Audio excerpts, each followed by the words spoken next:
এটা পাট শাক, পেঁয়াজ কুচি, ছাতু আর একটু হালকা চালের গুঁড়ো। এই যে পাট শাকগুলো দেখে নিন। কিছু একটা করবো, পরে দেখাবো। এটা দেখে নিন, এটা মাখাবো এখন।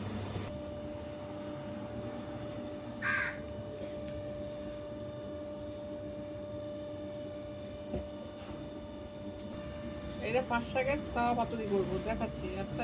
এই দেখুন, পাট শাকের তাওয়া পাতুরি, নতুনত্ব, খেয়ে দেখবেন।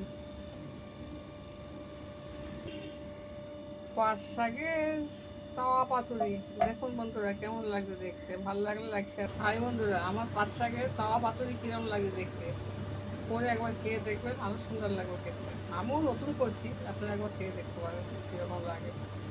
এরকম হয়েছে পাট শাকের, তাকে দিয়েছি বেসন, দিয়েছি চালের গুঁড়ো, দিয়েছি লঙ্কা, হলুদ, নুন, মিষ্টি সব দিয়ে একবারে বসিয়ে দিয়েছি।